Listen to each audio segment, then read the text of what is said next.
तुम कौन हो स्त्री और किस प्रदर्शन की बात कर रही हो तुम? देवराज, ये कोई साधारण स्त्री नहीं है। ये एक मायावी स्त्री मालूम होती है। इसके द्वारा रखे गए इस पत्ते को, इस साधारण से पत्ते को मैं इस जगह से हिला तक नहीं पाया। मैंने इस प्रयास में अपनी सारी ऊर्जा प्रयोग में ला दी और अब मैं पूरी तरह से निस्तेज हो चुका हूं। कुछ कीजिए देवगण, कुछ कीजिए। आप प्रयास करके देख लो देवगण। यदि आप में से किसी ने भी इस पत्ते को यहाँ से हटा लिया तो मैं स्वीकार कर लूंगी कि देवता ही सबसे अधिक शक्तिशाली है। अभी बहा दूंगा मैं इस तिनके को।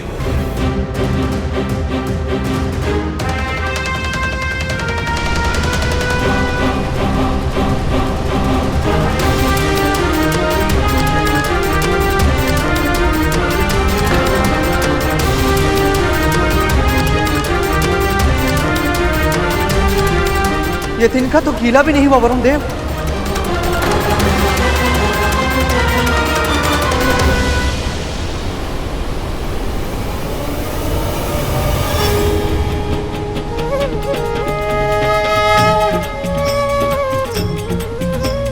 अष्ट सिद्धि नौ निधि की दात्री। जल अवशोषित करके पत्ते का आकार बढ़ गया।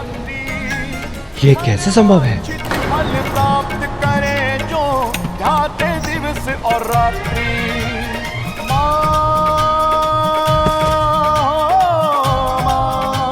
रक्षा कीजिए देवराज, हमें बचा लीजिए। ये कैसी माया है स्त्री? कैसी भी माया क्यों ना हो देवराज, पर मेरे ताप से नहीं बच पाएगी। इस पत्ते के साथ साथ स्त्री की माया भी भस्म कर दूंगा मैं।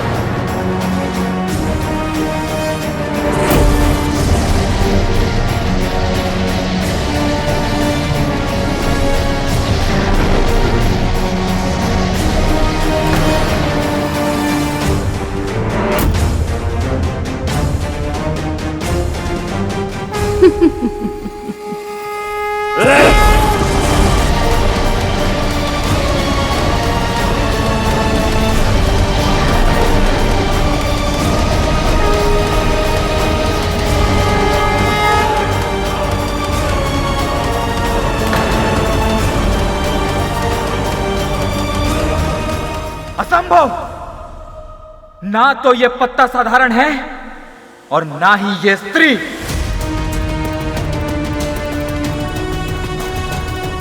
अब इस माया को नष्ट करूंगा मैं। मेरे वज्र के प्रहार से आज तक कोई नहीं बच पाया। अब सबसे पहले ये पत्ता समाप्त होगा और फिर समाप्त होगी तुम।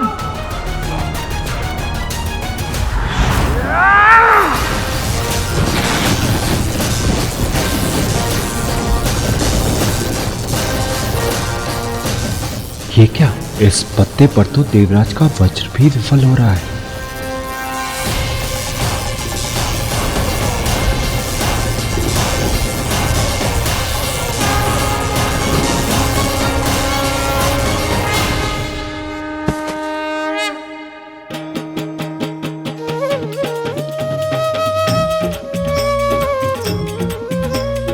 अष्ट सिद्धि नौ निधि की दात्री।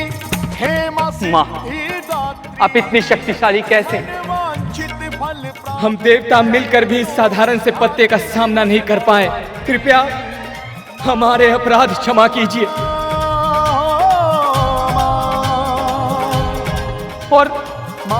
और अपना परिचय दीजिए। कौन है आप?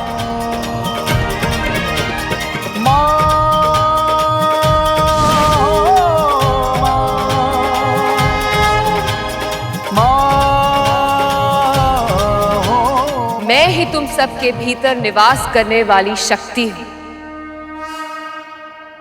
इस जगत में कुछ भी कर पाने का सामर्थ्य मुझसे ही है। मेरे ही कारण तुम असुरों पर विजय प्राप्त कर पाए। मैं ही हूं 10 महाविद्याएं।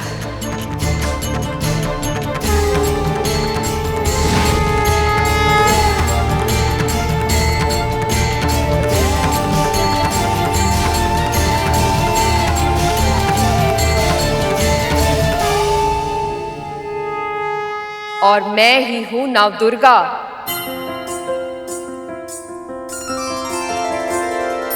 दुर्गा दुर्गति शमनी दुर्गा पदिनी पारिणी दुर्ग मच्छदिनी दुर्ग साधिनी दुर्ग नाशिनी।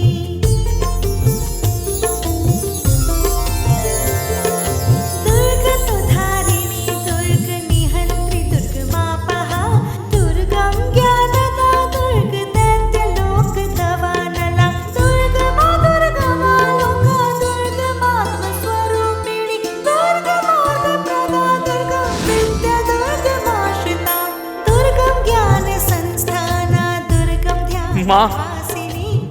तुम सब अपनी शक्ति पर अहंकार कर रहे थे और इसीलिए इस अहंकार का दमन करने मुझे प्रकट होना पड़ा। क्योंकि अहंकार पतन के मार्ग का द्वार होता है और वैसे भी जो शक्ति तुम्हारी है ही नहीं उस पर दंभ करने का अधिकार तुम्हें मिला भी कैसे? स्मरण रखना, जो शक्ति से तुम संचालित होते हो वो केवल मेरे कारण है, केवल मेरे कारण।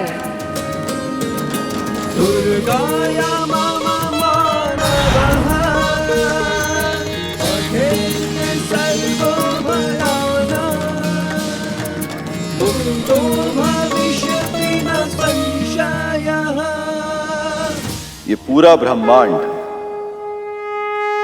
जगत जननी की शक्ति से ही चलायमान है देवराज। इनकी तपस्या के द्वारा प्राप्त की गई सिद्धियों से ही ब्रह्मदेव संसार की सृष्टि और नारायण संचालन कर पाते हैं। मैं भी इनकी सहायता से ही संसार को स्वयं में लय कर पाता हूं। आदि शक्ति अर्थात समस्त संसार की मां अम्बे ही हमारी आराध्य है। हम त्रिदेव प्रतिदिन इनकी ही आराधना करते हैं। हे सिद्धिदात्री, आपसे विनम्र निवेदन है कि देवताओं की इस भूल के लिए उन्हें क्षमा कीजिए।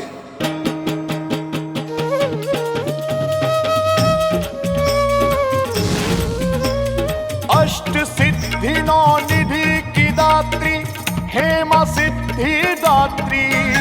या देवी सर्वभूतेषु मां सिद्धिदात्री रूपेण संस्थिता नमस्तस्यै नमस्तस्यै नमस्तस्यै नमो नमः।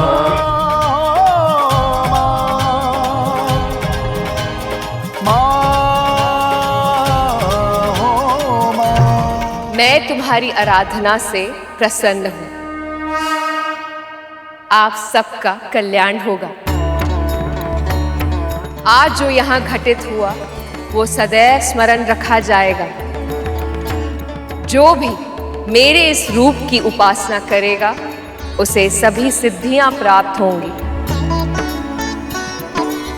और उसकी इच्छाओं का अंत होगा।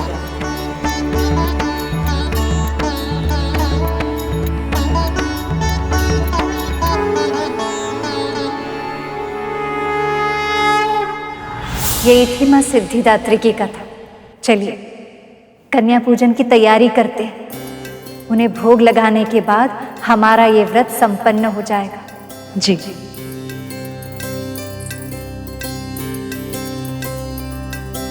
हम भी आसन लगाते हैं, उसके बाद हमें फल भी लेके आए। इस शुभ कार्य में हम भी आपका साथ देंगे। हाँ हाँ आइए।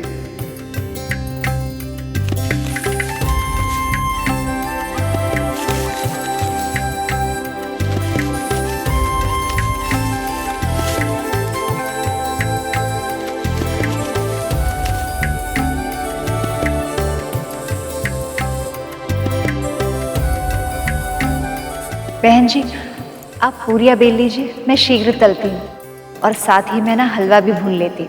जी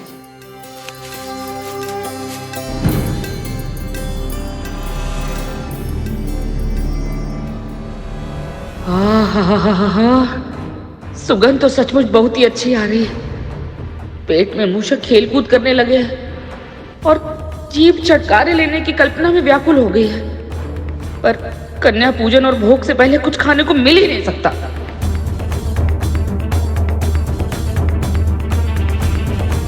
तो कन्याएं क्यों नहीं आई?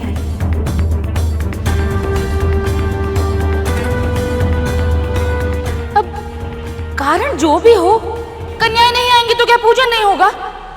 अब जल्दी से पूजन शुरू करते हैं ना। कन्याएं क्यों नहीं आएंगी? बहन जी ने स्वयं जाके उन्हें न्योता दिया, या फिर ऐसा कुछ है जो आप जानती है और हम नहीं? नहीं नहीं, ऐसा क्या हो सकता है भला? कुछ देर और प्रतीक्षा कर लेते हैं, आ ही जाएंगे कन्याएं।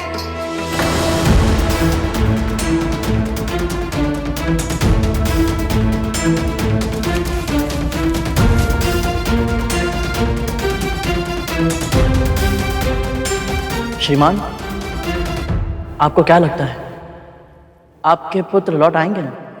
ये तो हम नहीं जानते सुपर्ण, परंतु ये अवश्य जानते हैं कि अब से हम नवरात्रि के हर व्रत रखा करेंगे मां भगवती की कृपा से। हम भी व्रत अवश्य रखेंगे सुपर्ण भैया जी, और हमें पूर्ण विश्वास है कि सूर्यास्त होने के पहले हमारा पुत्र हमारे पास अपने घर अवश्य लौट आएगा।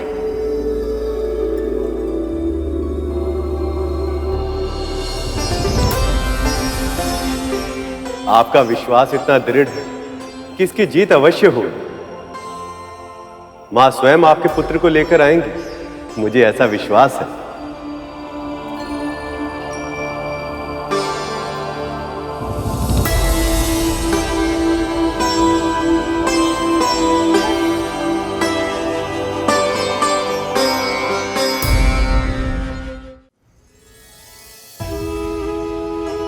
भिक्षाम देहि, भिक्षाम देहि, भिक्षाम देहि।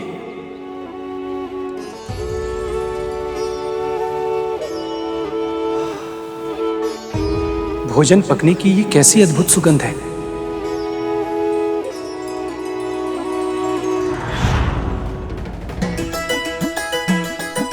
वाह माँ, बड़ी अच्छी सुगंध आ रही है भोजन की। क्या बन रहा है ऐसा? जाओ जल्दी से हाथ मुंह धोआओ, हम अभी खाना लगाते हैं। ठीक है माँ। ये सुगंध तो मेरे माँ के भोजन जैसी ही है, किंतु ये कैसे संभव हो सकता है? मेरा घर तो यहाँ से बहुत दूर दूसरे गांव में है। ये केवल एक संजोग है।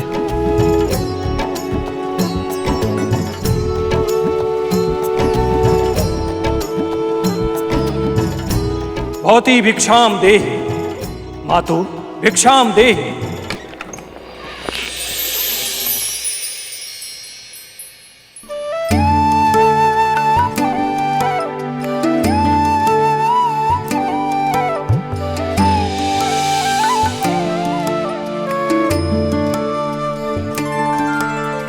अरे सन्यासी आप,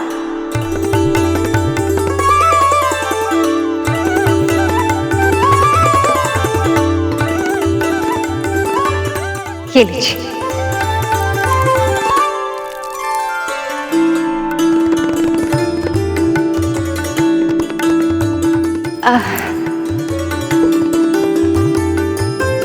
पधारिए।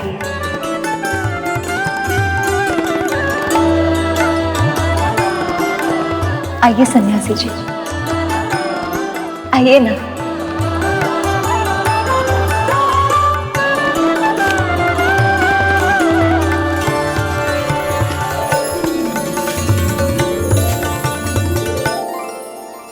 विराजिए।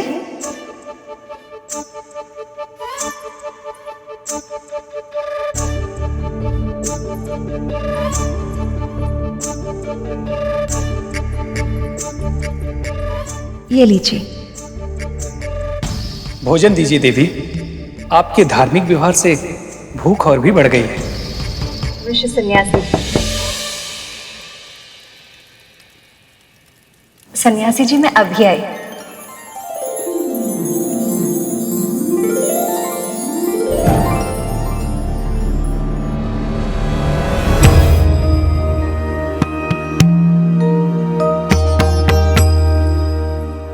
स्वामी आप यहाँ?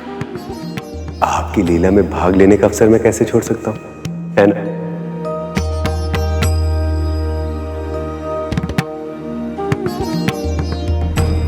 हमारे सामने पत्तल परोसकर द्वार पर किससे बातें करने लगी है?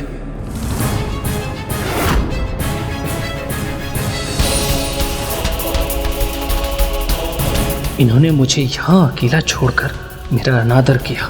ये स्त्री एक तपस्वी का इतना घोर अपमान कर रही है। देवी, हमें विलंब हो रहा है। तनिक प्रतीक्षा कीजिए सन्यासी जी, हम अभी आ रहे हैं।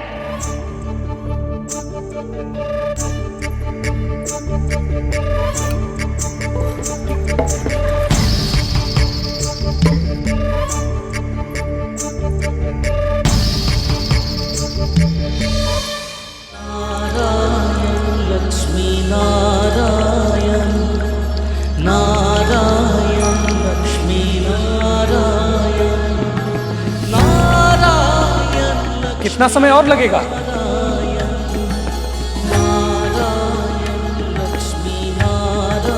आइए।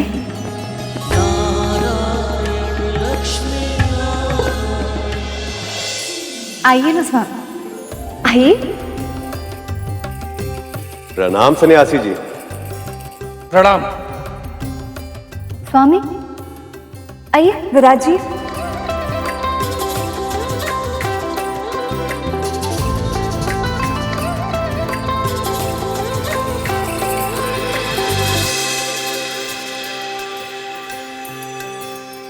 स्वामी आप थक गए होंगे ना, मैं आपके लिए जल लेकर आई। कितना समय और लगेगा देवी? पूरा दिन नहीं है हमारे पास। तनिक प्रतीक्षा कीजिए सन्यासी जी, हम हमारे पति की सेवा कर रहे हैं। और आप तो जानते हैं, एक स्त्री के लिए अपने पति की सेवा से श्रेष्ठ और कोई कार्य नहीं होता। और सत्य कहे, अगर आपके स्थान पर त्रिदेव भी होते ना, तो उन्हें भी रुकना पड़ता। देवी, आप जानती भी हैं एक तपस्वी का क्रोध कितना भयानक होता है। हम कोई चिड़िया थोड़ी है जो आपकी क्रोध भरी दृष्टि से भस्म हो जाए।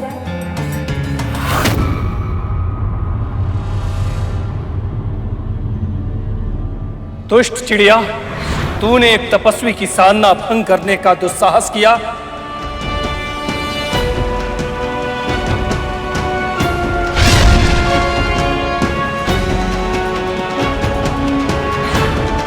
वन में जो हुआ था वो इन्हें कैसे पता चला?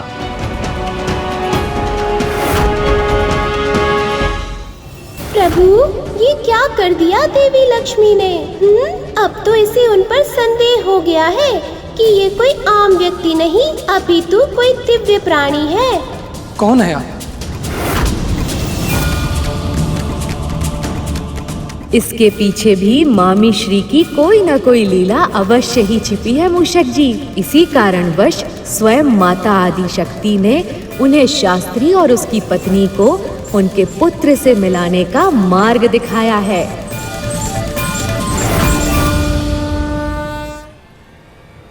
कौन है आप? अपना वास्तविक परिचय दीजिए।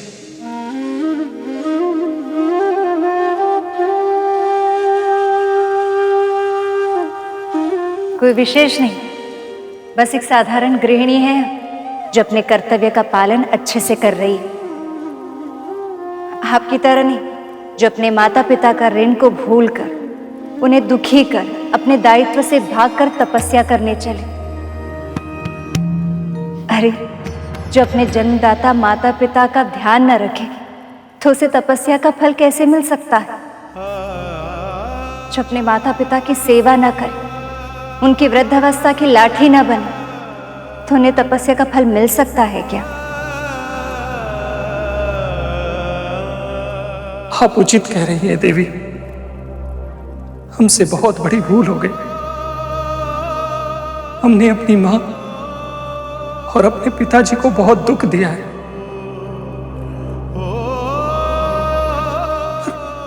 अब तो अनेक वर्ष बीत गए होंगे, न जाने वो कहां होंगे दोनों, कैसे होंगे।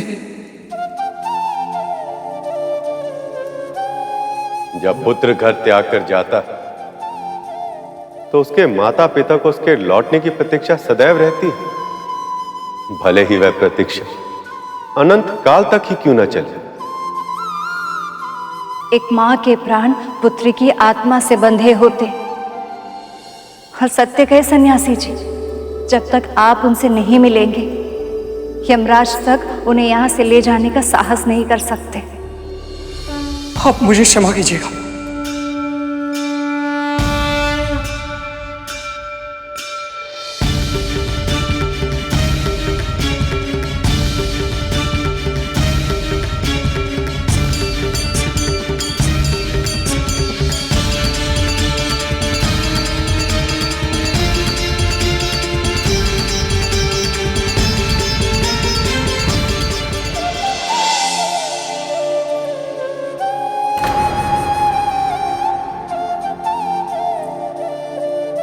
कन्या भोजन हेतु कन्याएं अब तक क्यों नहीं आई?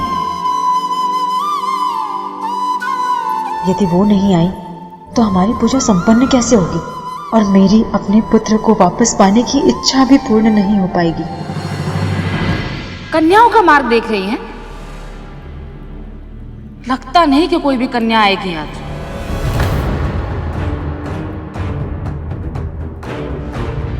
हम तो कहते हैं कि देवी का पूजन कीजिए और भोजन कर लीजिए।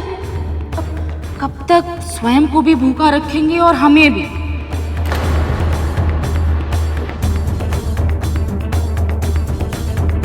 भगवान चिंता मत कीजिए, जो कुछ भी होगा वो मां भगवती की इच्छा के कारण ही होगा।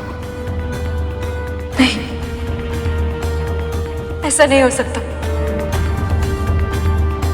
ऐसा नहीं हो सकता स्वामी। हमारी पूजा विफल नहीं हो सकती। होगी भी नहीं बहन।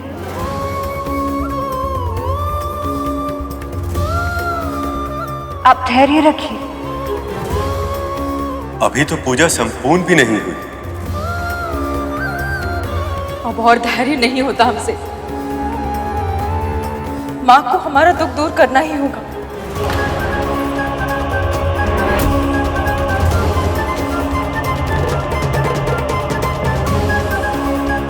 इन पर कृपा करें मां। इनका हृदय शुद्ध है और इनके आपके प्रति श्रद्धा पवित्र है। दया करो मां, इनके कष्ट दूर करो। कृपा कीजिए मां, अब और नहीं सहा जाता। हमारा एकमात्र पुत्र इतने वर्षों से हमसे दूर है। क्या हमारा दुख कभी दूर नहीं होगा?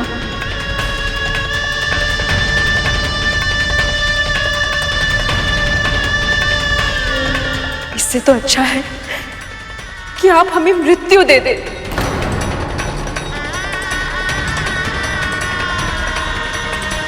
या फिर हमारे पुत्र को हृदय से लगाने का सुख।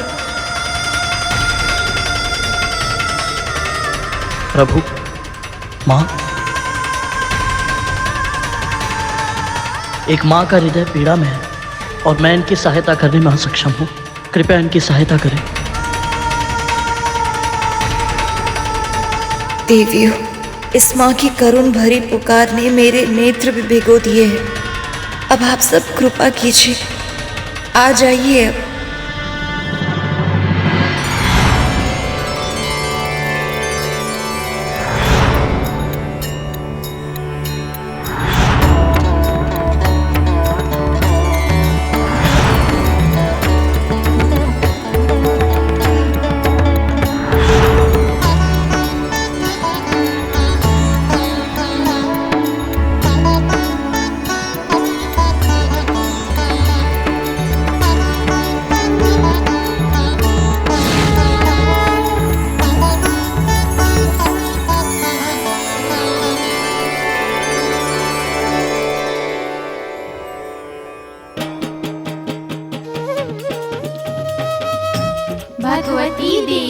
सिद्धिदात्री की जय।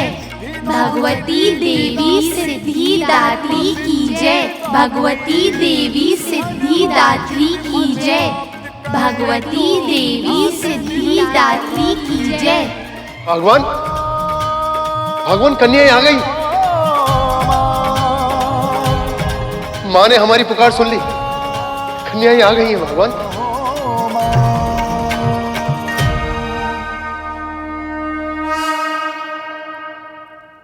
भगवती देवी सिद्धिदात्री की जय। भगवती देवी सिद्धिदात्री की जय। भगवती देवी सिद्धिदात्री की जय। हमने तो सभी स्त्रियों को इतना भड़काया था, फिर भी ये कन्याएं आ कैसे गई? पता करना होगा।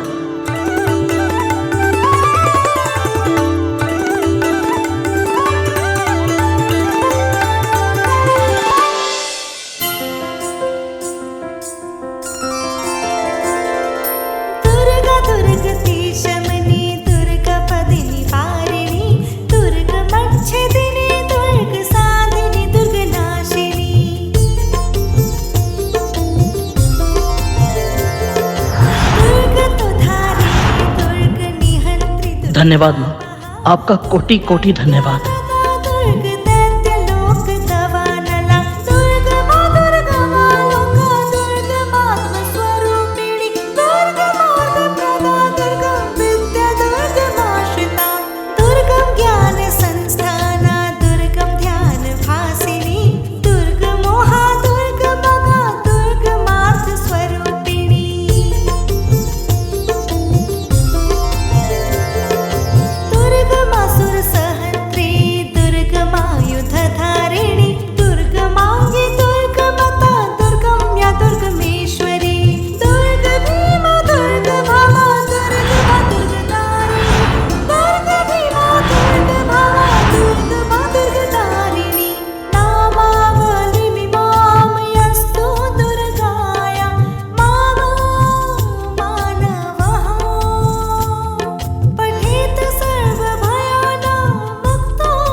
अरे तुम्ही ने तो समझाया था, इसलिए तो तंत्र मंत्र के भय से किसी ने भी अपनी कन्या को शास्त्री के घर पर भोजन करने के लिए नहीं भेजा है।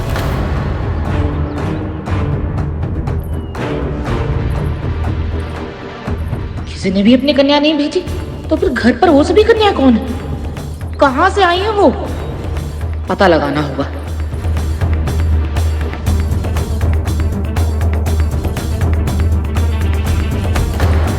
क्षमा कीजिएगा।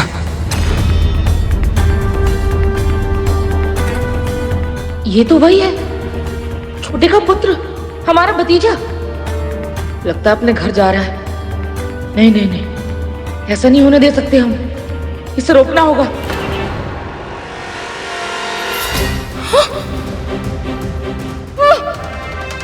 ये क्या हो रहा है मुझे? मेरे हाथ पांव हिल क्यों नहीं रहे?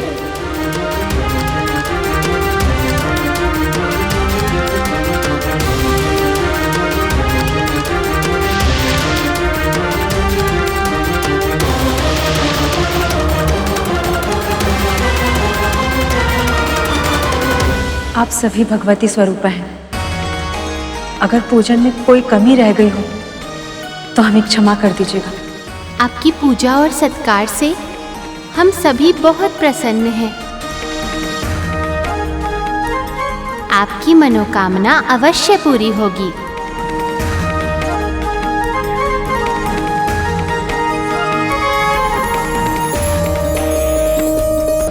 सभी माँओं ने स्वयं आशीर्वाद दिया है, इससे बड़ा सौभाग्य और क्या हो सकता है।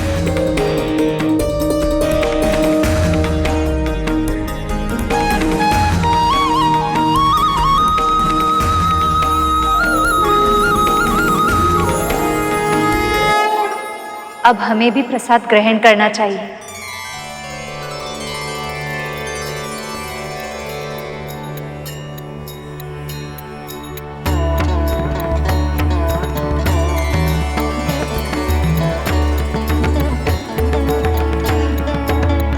तो कन्याओं का पूजन भी कर लिया, प्रसाद भी ग्रहण कर लिया,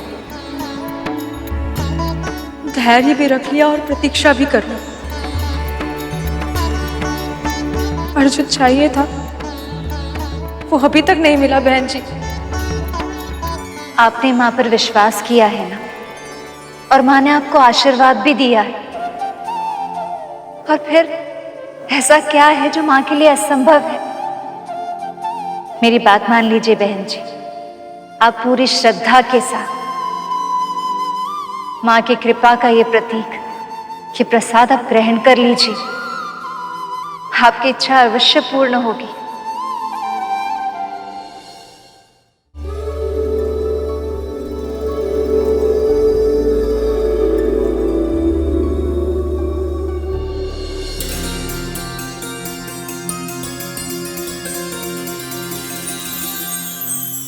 माँ, पिताश्री,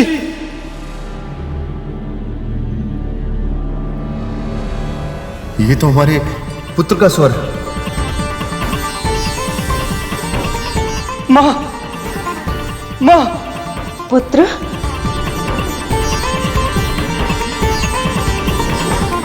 पुत्र, पिताश्री, पुत्र,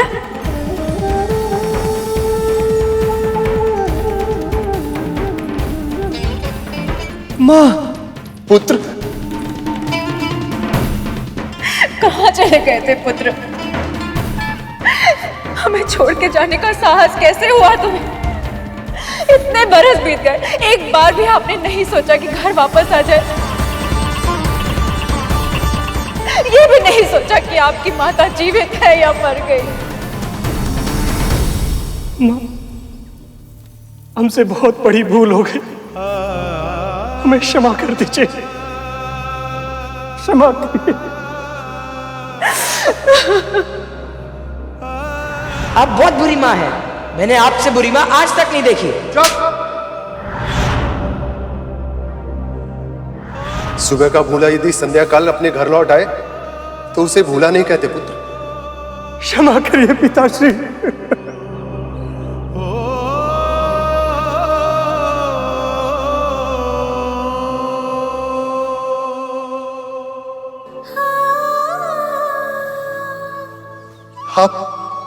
आप कितने बड़े हो गए।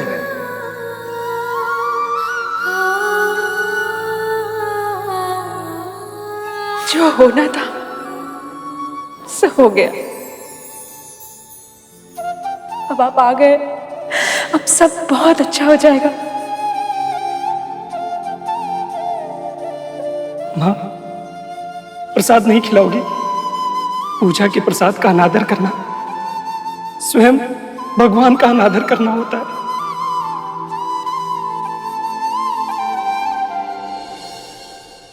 कितने सयाने हो गए आप। अवश्य खिलाएंगे, आइए चलिए हमारे साथ। आइए। माँ, आपने इस परिवार की भक्ति की, इनके विश्वास की लाज रखी, आपका बहुत बहुत धन्यवाद।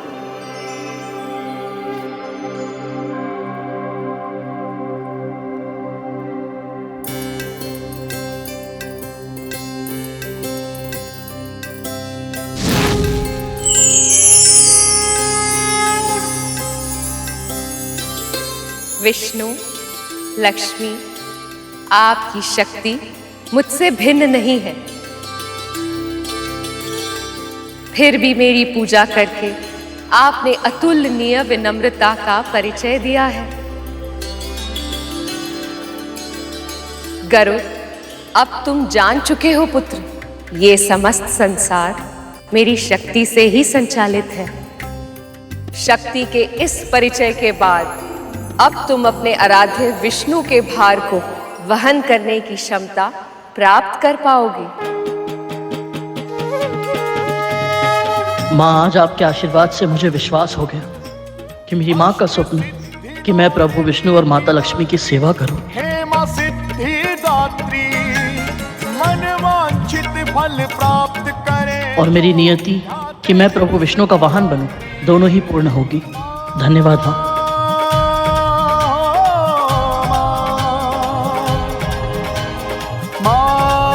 मेरा आशीर्वाद तुम्हारे साथ है।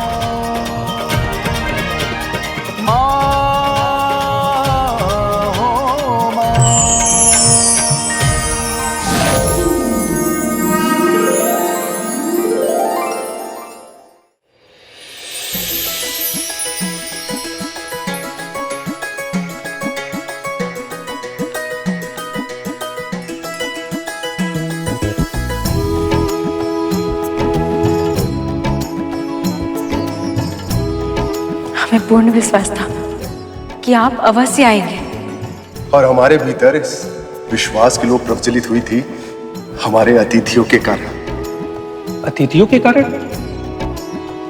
कौन अतिथि और कहाँ है वो? बहुत ही भले मानुस हैं।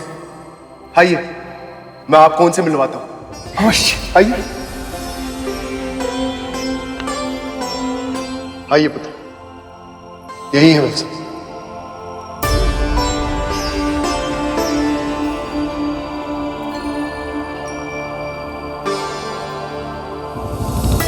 कौन है आप? अपना वास्तविक परिचय दीजिए। ये दोनों तो वही हैं जिन्होंने हमें आप दोनों के पास वापस लौटने का उपदेश दिया।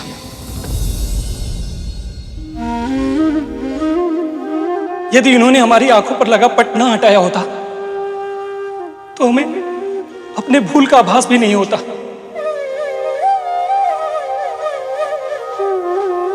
परंतु ये कैसे संभव है पुत्र? ये तो आज सुबह से ही हमारे साथ।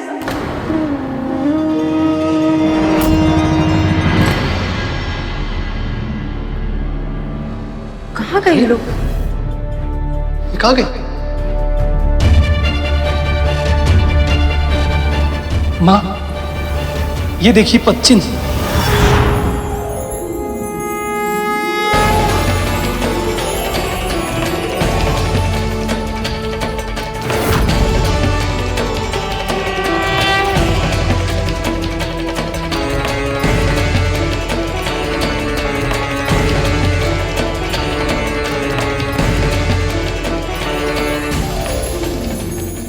ये जो आपके अतिथि है ना छोटे, ये तीनों माता रानी की कथा सुनने सुनाने के बहाने भाभी को उल्टी सीधी पट्टी पढ़ा रहे हैं। क्या कहा आपने?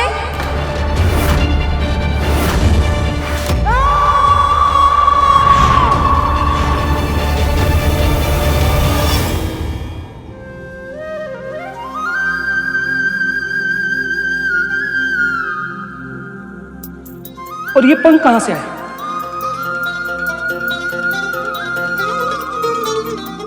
और यहां पर कैसे आ गया? किसके हैं ये?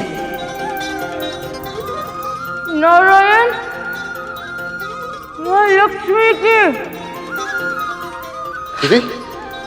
प्रभु नारायण और मां लक्ष्मी के।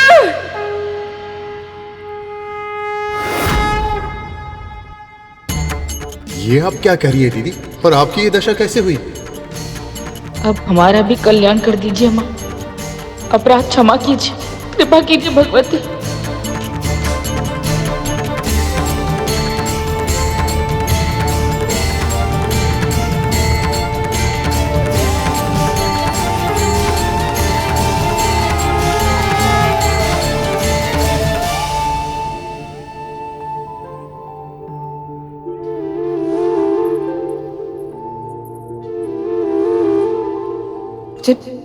क्षमा कर देना माता।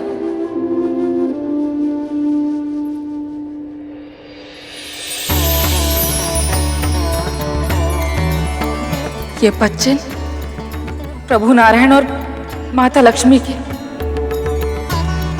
और ये पंख उनका जो शिष्य था, वो उनका कोई सेवक था। अब आपके पटर पटर करने से थोड़ी हर चीज सत्य हो जाएगी। और आपके पुत्र को कई तरह एम्बारस हो गए हैं। अब तक तो अपने घर का मार्ग भी भूल गया होगा आपका राजकुमार।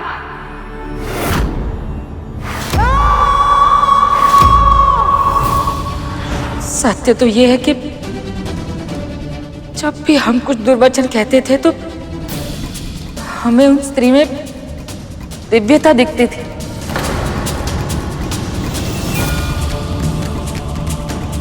कि हम सत्य पहचान ही नहीं पाए।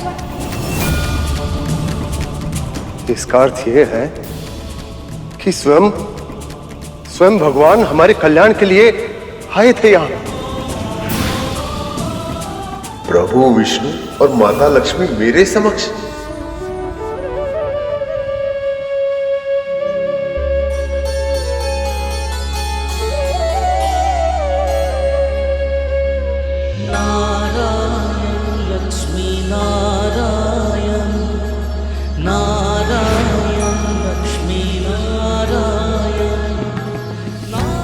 तो उस दिन जो हमें आभास हुआ था वो सत्य था, कोई स्वप्न नहीं।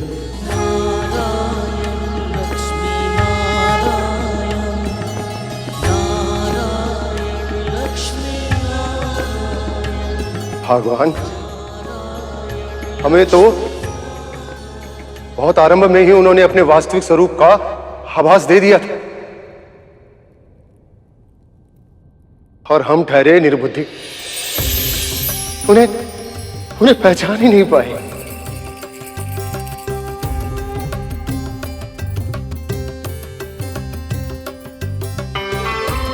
तो हमारे लिए बहुत प्रसन्नता की बात है कि साक्षात स्वामी नारायण और माता लक्ष्मी हमारे घर पधारे। उन्होंने हमें कथा सुनाई, हमारे हाथों से बना भोजन खाया। माता ने स्वयं अपने हाथों से बना प्रसाद हमें खिलाया, हमारे साथ रहे। ये हमारा सौभाग्य है, हम धन्य हो गए।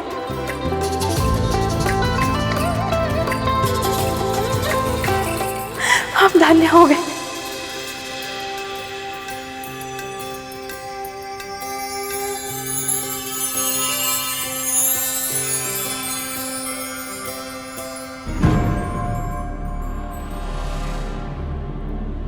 छोटे भाभी, सत्य तो यह है कि हम कभी नहीं चाहते थे कि आपका पुत्र घर वापस आए।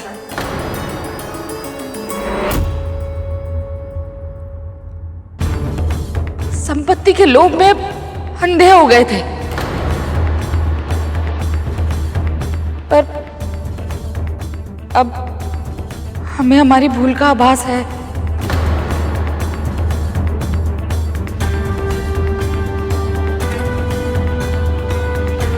बहुत लज्जित है हम। हो सके तो हमें क्षमा कर दीजिएगा। दीदी, आप तो हमारा परिवार है और अब हमारे मन में कोई मैल नहीं।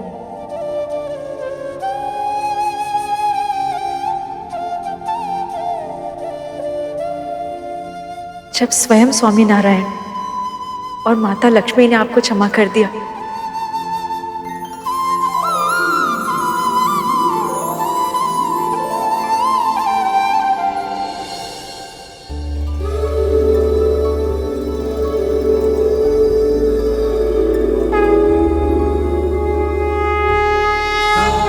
लक्ष्मी नारायण की जय। माँ भगवती विंध्यवासिनी की जय। बोलो लक्ष्मी नारायण की जय। माँ भगवती विंध्यवासिनी की जय।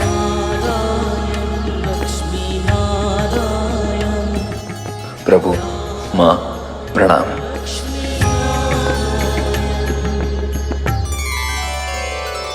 बहुत बहुत बधाई हो गरुड़, तुमने अपनी भक्ति से वो शक्ति अर्जित कर ली है जिससे तुम अब अपने जन्म का उद्देश्य पूरा कर पाओगे। हाँ भैया, परंतु ये माँ की कृपा और प्रभु की दया के बिना संभव ही नहीं था।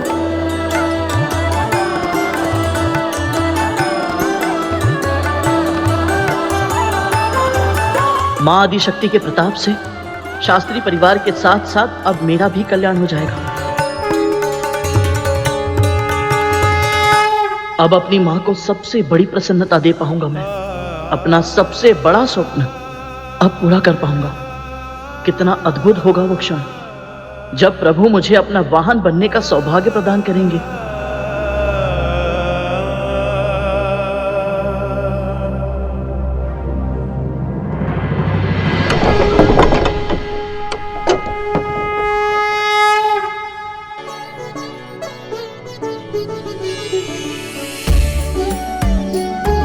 अब तो बहुत समय हो गया, बस अब प्रभु शीघ्र ही आदेश दे ताकि मैं उन्हें संसार के भ्रमण पर ले जा पाऊं।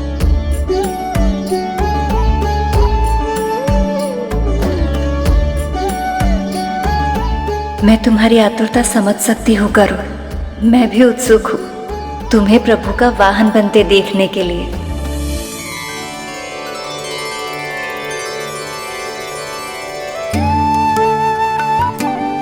कुछ देर की प्रतीक्षा और सही, बाद वो क्षण शीघ्र आ जाए जब मैं प्रभु को उनकी पहली यात्रा पर ले जाऊं।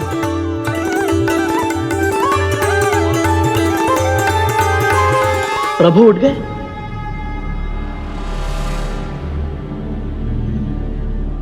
अब प्रभु अधिक प्रतीक्षा करना ठीक नहीं होगा। शीघ्र ही तैयार हो जाता हूं ताकि उनका अधिक समय व्यर्थ ना हो।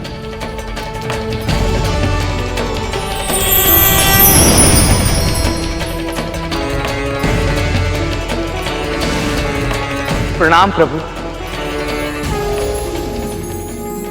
देवगण, आप सब यहां? आपके दर्शनों की कामना थी प्रभु, और कुछ संसार के विषयों पर आपसे चर्चा करनी थी। बताइए।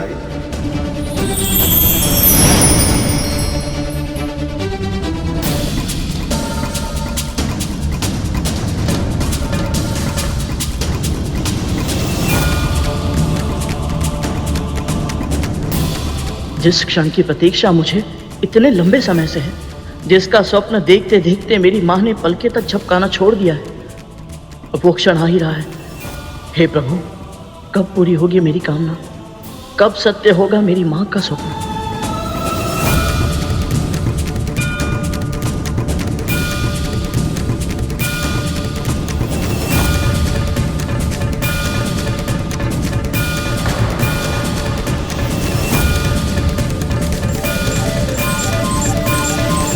पुत्र,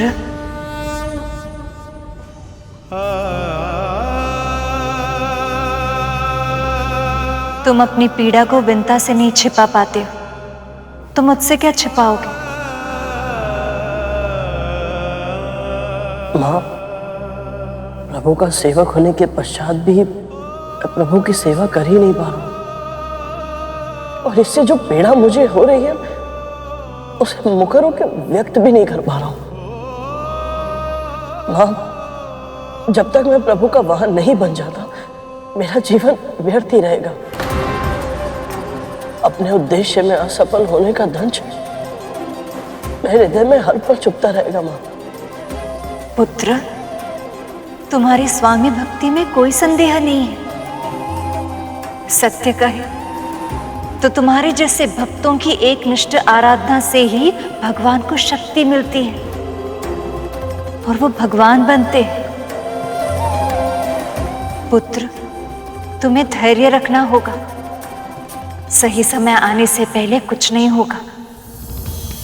मैं समझता हूँ माँ, परंतु जब तक सही समय नहीं आ जाता मैं अपने मन को कैसे समझाऊं? चलो, इसके लिए मेरे पास एक उपाय है।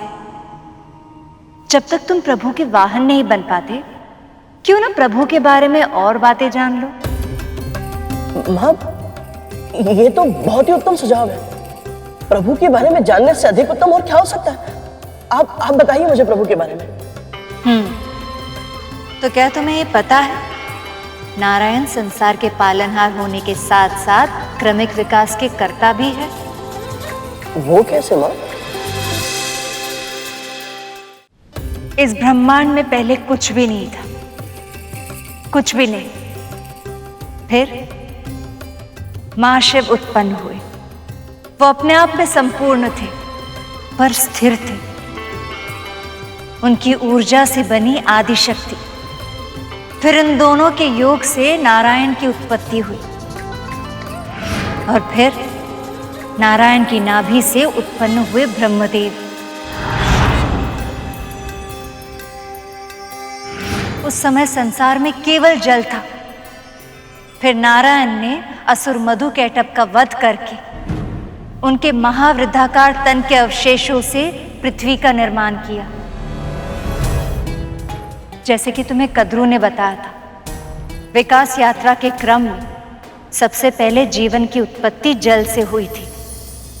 प्रलय काल के समय तुम्हारे प्रभु ने मत्स्य अवतार लेकर महाराज सत्यव्रत से नौका का निर्माण करवाया था और सभी प्रजातियों के जीव जंतुओं, कीटों, पक्षियों आदि को उस पर स्थान देने का आदेश दिया था और फिर स्वयं मत्स्य रूप में उस नौके की रज्जू खींचकर उन सब की रक्षा की थी।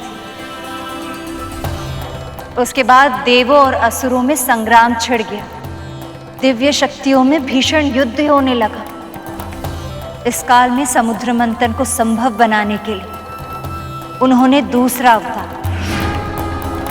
अर्थात कूर्म अवतार लेते हुए तुमने स्वयं देखा। जल पर विचरण करने वाली मछली के बाद आया था जल और थल दोनों पर धीमी गति से विचरण करने वाला कछुआ। माँ, जीवन की विकास यात्रा के इस क्रम में इन दोनों के बाद प्रभु का अगला अवतार कौन सा हुआ था? अवतारों का प्रकट होना इतना सहज नहीं होता पुत्र। किसी भी अवतार के उत्पन्न होने से पहले उसकी आवश्यकता का जन्म होता है। उचित कारण और योग्य परिस्थिति उत्पन्न हुए बिना कोई भी अवतार संभव नहीं हो सकता। इसलिए प्रभु विष्णु के अगले अवतार के लिए आवश्यक परिस्थिति निर्माण करने के लिए सनकादिक ऋषि वैकुंठ आए। ओम नमो नारायणाय, ओम नमो नारायणाय, ओम नमो नारायणाय, ओम नमो नारायणाय, ओम नमो नारायणाय, नारायण नारायण नारायण नारायण, ओम नमो नारायण।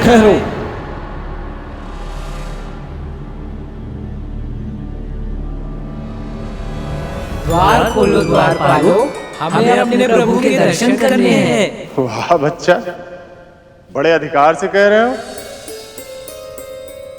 हाँ, कौन हो तुम लोग? हम ब्रह्मदेव के मानस पुत्र हैं और श्री नारायण के भक्त। हमें सनकादि के नाम से जाना जाता है। तुम्हारा नाम कुछ भी क्यों ना हो, इस समय श्री हरि और माँ लक्ष्मी विश्राम कर रही हैं। दर्शन करने हैं तो फिर कभी आना। अब जाओ यहाँ से। भगवान और भक्त में समय और असमय का भेद नहीं होता द्वारपालो।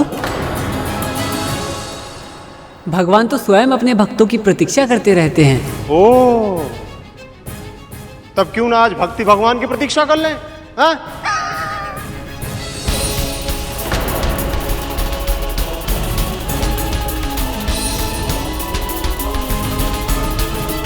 बस अब बहुत हो गया। हमें श्री हरि के दर्शन इसी समय करने हैं। बाल हट मत करो, तुम बालक ब्रह्मचारी हो।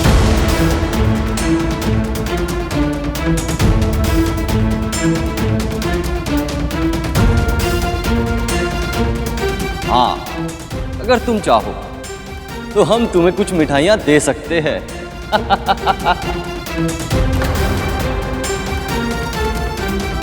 तुम हमारे साथ छोटे बालक की तरह व्यवहार करना बंद करो। बस अब बहुत हो गया। हमने तुम्हें चेतावनी दी थी पर तुमने हमारी चेतावनी पर ध्यान नहीं दिया। हमारे निवेदन का आदर करने के स्थान पर तुमने हमें श्री हरि के दर्शन तक करने नहीं दिए। भगवान और भक्त के बीच अवरोध करने का दुस्साहस किया है तुम दोनों ने। अब इस पाप की सजा अवश्य भुगतोगे तुम। और अब यही पीड़ा तुम्हें भी सहनी होगी। तुम दोनों को अहंकार ने जकड़ कर रख दिया है। तुम दोनों वैकुंठ में वास करने के योग्य नहीं हो। अब तुम दोनों को मृत्यु लोक जाना होगा।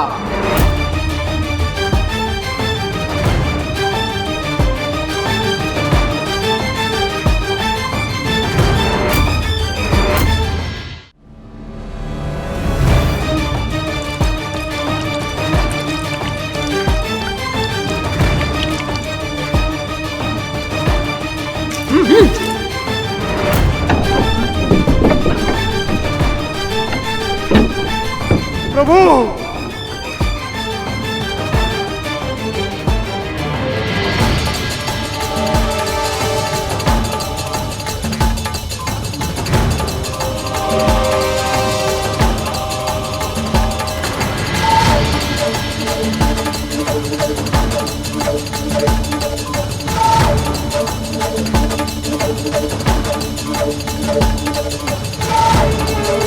प्रणाम ऋषिवा।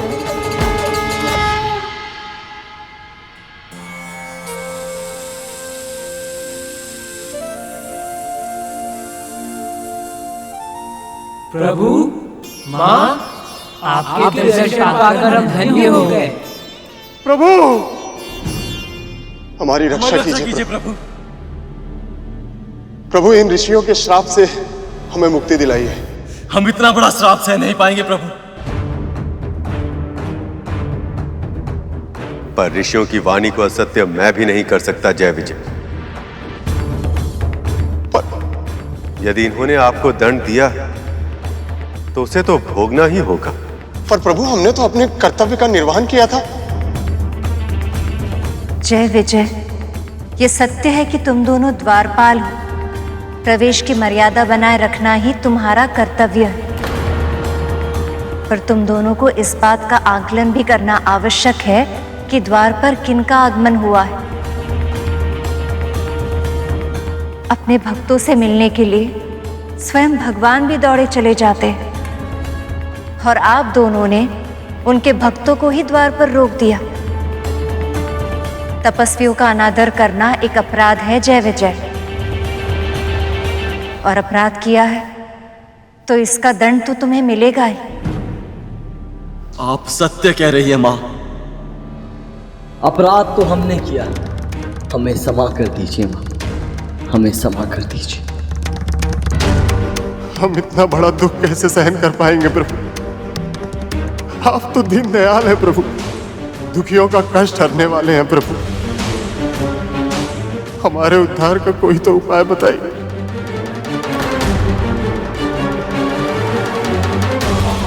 ये कैसी विडंबना है प्रभु। एक ओर भक्तों की करुणा है और दूसरी ओर ऋषियों का मान है। क्या निवारण निकालेंगे आप इस समस्या का?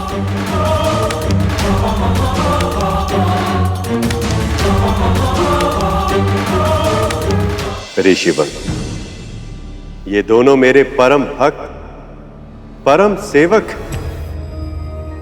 आपका श्राप भोगने के बाद कृपया आप इन्हें वैकुंठ फिर से लौटने की अनुमति दें। आपके सामने होकर हम अनुमति कैसे दें? इतना सामर्थ्य नहीं है हमारे पास प्रभु। आप हमारे भगवान हैं।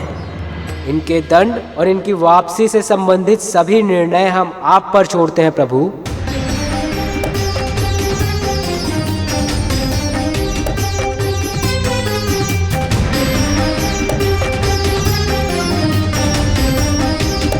पृथ्वी पर अपना दंड भोगने के बाद तुम दोनों वैकुंठ अवश्य लौटोगे, किंतु उससे पहले या तो तुम्हें 7 जन्मों तक मेरा मित्र बनना होगा या 3 जन्मों तक शत्रु।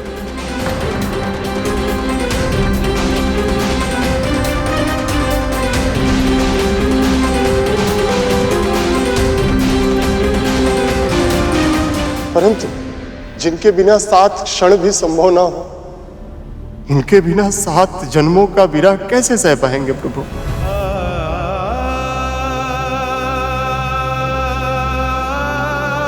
दिन रात जिनके गुणगान करते करते मेरी जीवा नहीं थकती, 3 जन्म हम उनसे शत्रुता कैसे निभा पाएंगे?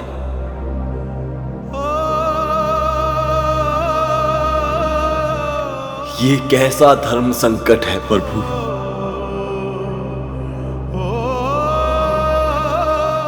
हम जो भी चुनेंगे प्रभु, वो हमारे लिए अत्यंत ही कष्टकारक होगा। क्या हमारा कष्ट देखकर आपको दुख नहीं होगा प्रभु? क्या हम आपके भक्त नहीं हैं? जय विजय, पुत्रों, जब तुम्हें किसी एक मार्ग का चुनाव करना ही है, तो जो मार्ग तुम्हें अपने प्रभु के पास शीघ्र अति शीघ्र लौट के आने की सहायता करे, उस मार्ग का चुनाव करना उचित नहीं होगा।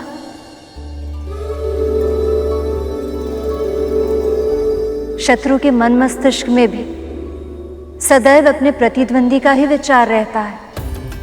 दिन रात सोते जागते वो सदैव अपने शत्रु का स्मरण करता रहता है। और फिर 3 जन्मों का समय 7 जन्मों से कम भी तो है।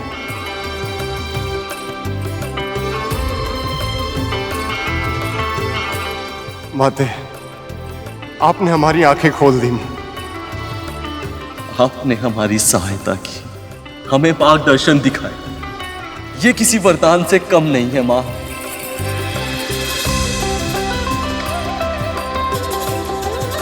प्रभु, हमें 3 जन्मों तक आपसे शत्रुता निभाना स्वीकार है। प्रभु, स्वीकार है प्रभु।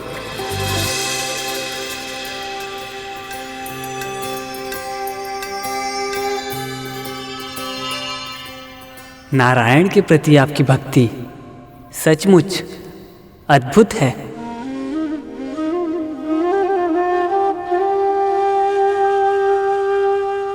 पृथ्वी पर आपका जन्म शीघ्र ही होगा और शीघ्र ही आपको मुक्ति भी मिलेगी, ताकि आप फिर से अपने वैकुंठ में प्रवेश कर सके।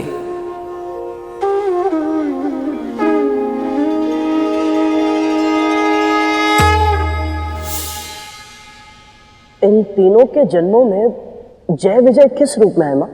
सतयुग में उनका जन्म हिरण्यकश्यप और हिरण्याक्ष के रूप में हुआ था। त्रेता युग में उनका जन्म रावण और कुंभकर्ण के रूप में होगा। और द्वापर युग में नारायण के इन शत्रुओं को शिशुपाल और दंतावक्र के रूप में पहचाना जाएगा। ये सभी स्वयं प्रभु के हाथों मारे जाएंगे और फिर से वैकुंठ में वास करने के अधिकारी बनेंगे। मुझे उन दोनों के सतियों के अवतारों की कथा विस्तार में सुनाइए ना मां। ऋषि सनकादिक ने जैसे कि कहा था, उनके जन्म का समय निकट ही था। महर्षि कश्यप की पत्नियों में से एक दिति उनके आश्रम में पुत्र प्राप्ति की इच्छा से आई। मुझे अदिति दीदी की तरह संतान चाहिए। और ये उचित समय नहीं है संतान धारण करने के लिए। इस बेला में संतान धारण करने से उनमें तामसिक गुण आ जाते हैं देवी। नहीं, मैं प्रतीक्षा नहीं कर सकती।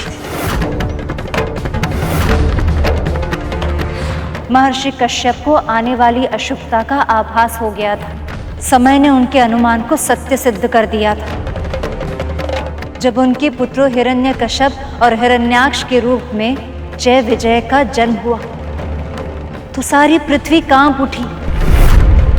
फूलों पक्षी बोलने लगी, सियार विलाप करने लगी।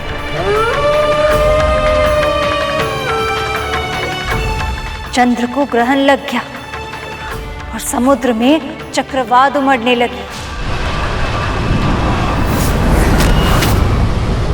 समय के साथ महर्षि के दोनों पुत्र बड़े हुए और उनके आतंक से त्रिलोक त्राही त्राही करने लगा।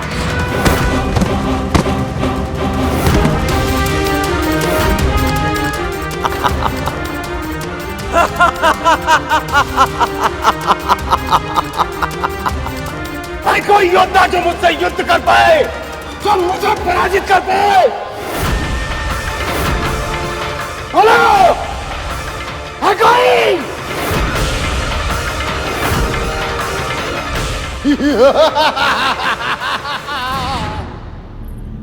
अधर्मी का सबसे बड़ा अवगुण यही होता है। हर सुबह उठकर वो इसी विचार में मग्न होता है कि आज किसके साथ युद्ध किया जाए। हिरण्याक्ष के साथ भी ऐसा ही हुआ था। देवता भी उसके बल के सामने पराजय स्वीकार कर चुके थे। स्वयं को सर्वशक्तिमान समझने लगा था वो। जब एक दिन उसे कुछ साधु श्री नाम जपते हुए, तपस्या करते हुए मिले। ओम विष्णवे नमः स्वाहा, ओम विष्णवे नमः स्वाहा, ओम विष्णवे नमः स्वाहा।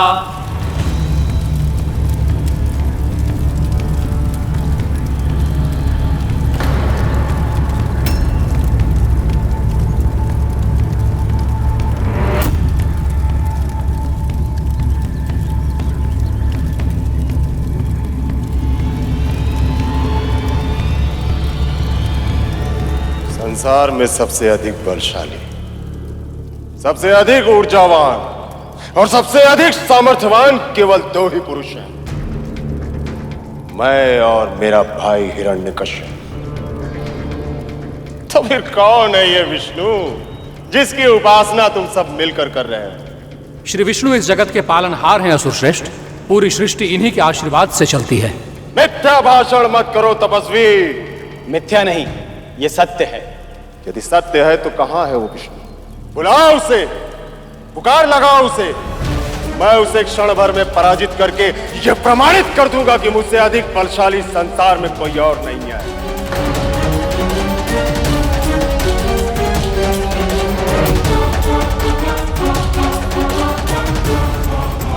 क्या हुआ? ऑन क्यों हो गए? यदि अपने प्राणों की रक्षा करना चाहते हो तो बताओ मुझे कि कहां मिलेगा वो और कैसे होगा उससे सामना। हम स्वयं उनके दर्शन के लिए व्याकुल हैं, तभी तो हम लोग यज्ञ कर रहे हैं, ताकि इन आहुतियों से उन्हें प्रसन्न कर सकें। आहुतियों के आहार से? अर्थात देवताओं और विष्णु को आहार इन आहुतियों से ही मिलता है। ना होगी आहुति, ना मिलेगा आहार, और फिर ना ही प्राप्त होगी शक्ति। यदि मैं तुम्हारे यज्ञ करने पर रोक लगा दूं तो तुम्हारे विष्णु को विवश होकर हमारे समक्ष आना ही होगा।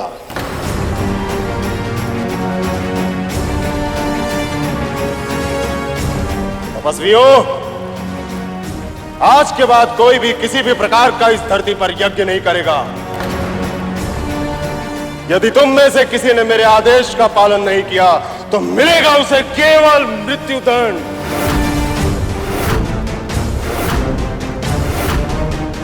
मृत्यु के भय से यदि हम में से किसी ने भी यज्ञ को बंद भी कर दिया तब भी तुम्हें कोई विशेष लाभ नहीं होगा हिरण्याक्ष, क्योंकि समूची पृथ्वी पर कोने कोने में भगवान के भक्त यज्ञ कर रहे हैं। कहां कहां पर रोक लगाओगे तुम? कहां कहां बंद करवाओगे यज्ञ को? कोने कोने में, पृथ्वी के हर स्थान पर इस प्रथा को बंद कर दूंगा मैं। और तुम में से यदि किसी भक्त ने मेरे आदेश का पालन नहीं किया तो सारी पृथ्वी को जल में डुबो दूंगा मैं, और तुम सारे भक्त मारे जाओगे। और तब तुम्हारा विष्णु मेरा सामना करने पे विवश हो जाएगा।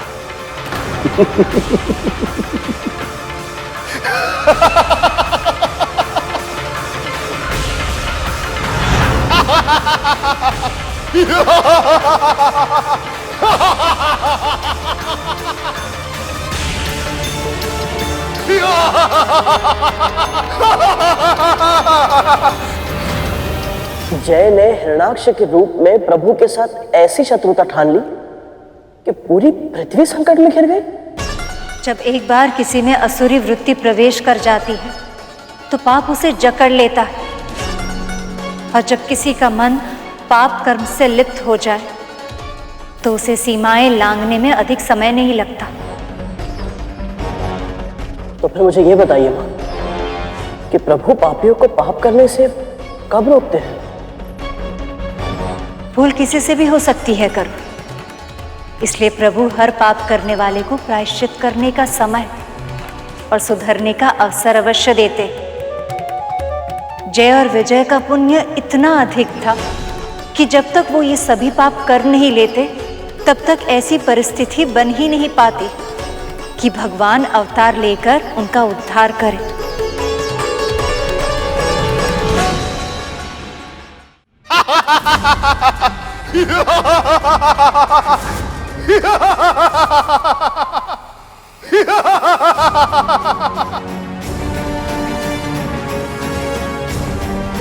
इतना विराट आकार, इतना विशाल शरीर,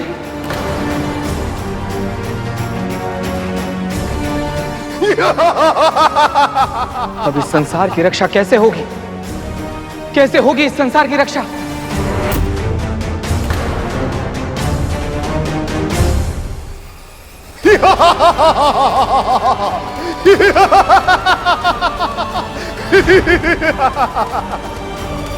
ठहरिए असुर शिरोमणि, ऐसा अन्याय मत कीजिए। यदि आप धरती को इसके कक्ष से बाहर निकाल देंगे तो सभी प्राणी मर जाएंगे। धरती पर जीवन का अंत हो जाएगा और केवल धरती ही नहीं, अन्य ग्रहों पर भी इसका प्रभाव पड़ेगा। और तुम नहीं चाहती कि ऐसा हो, है ना भूदेवी?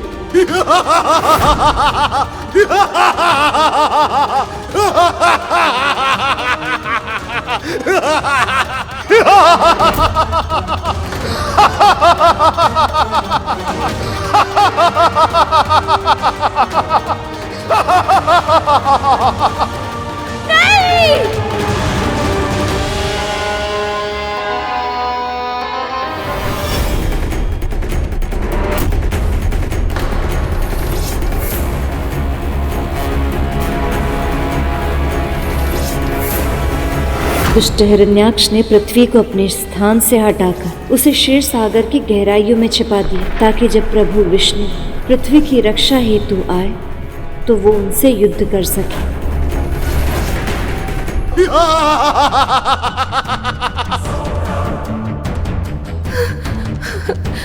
रक्षा कीजिए प्रभु, बचा लीजिए अपनी सृष्टि को। यदि शीघ्र ही आपने कुछ नहीं किया तो विनाश के भस्म के अतिरिक्त और कुछ नहीं बचेगा आपकी प्रिय पृथ्वी पर।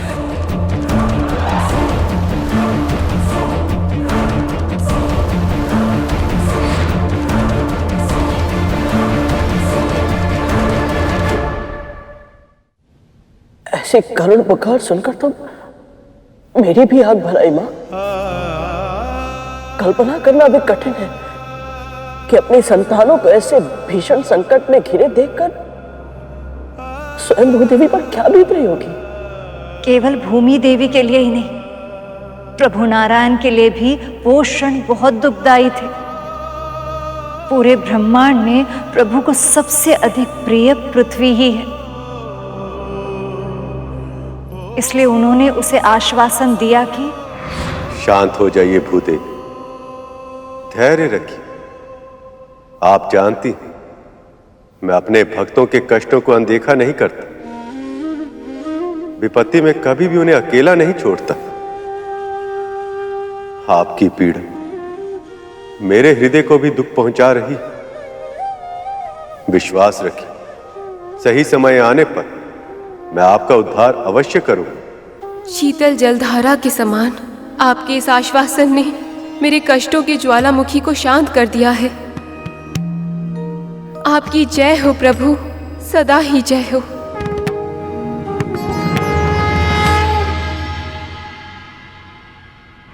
सही समय आने पर, परंतु मां, हिरण्याक्ष ने पृथ्वी को उनकी कक्षा से अंतरिक्ष की सहज दूरी से हटा दिया था, समुद्र में ले जाकर कीचड़ में डुबा दिया था। सभी पृथ्वीवासियों का, प्रभु के भक्तों का जीवन संकट में था मां, और ऐसे में प्रभु किस समय की प्रतीक्षा कर रहे थे? संसार में कोई भी घटना संयोग से नहीं घटती पुत्र। विधि का हर विधान पहले से ही निश्चित है। जिस समय प्रभु के सामने पृथ्वी पर संकट मंडरा रहा था, उसी समय ब्रह्मदेव के मन में सृष्टि का विचार आ रहा था। उस विचार से एक पुरुष और एक स्त्री का जन्म हो गया।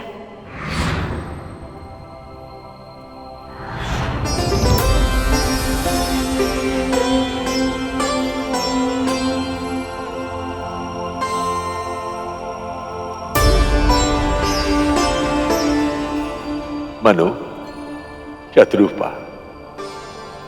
अब आप दोनों को ही सृष्टि का सर्जन करना होगा। प्रणाम ब्रह्मदेव। आपकी आज्ञा शिरोधार्य है प्रभु, पर दसों दिशाओं में जल ही जल है, हम कहाँ जाए? सृजन और पालन पोषण के लिए भूमि की आवश्यकता है प्रभु, हमें पृथ्वी दीजिए। ये कार्य तो केवल नारायण ही कर सकते हैं, इसलिए आप दोनों को ही उनका आह्वान करना होगा।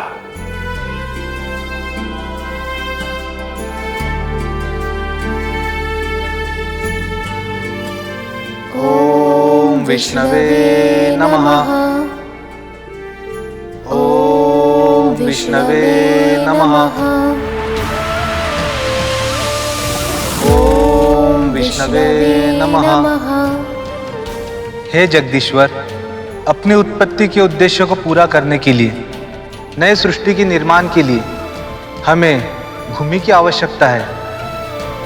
हे विश्वेश्वर, इस पूरी सृष्टि में केवल आप ही हैं जो पृथ्वी को मुक्त कराकर आने वाली पीढ़ियों को जीवन का उपहार दे सकते हैं। हम पर कृपा करें प्रभु। हमारी प्रार्थना स्वीकार करें।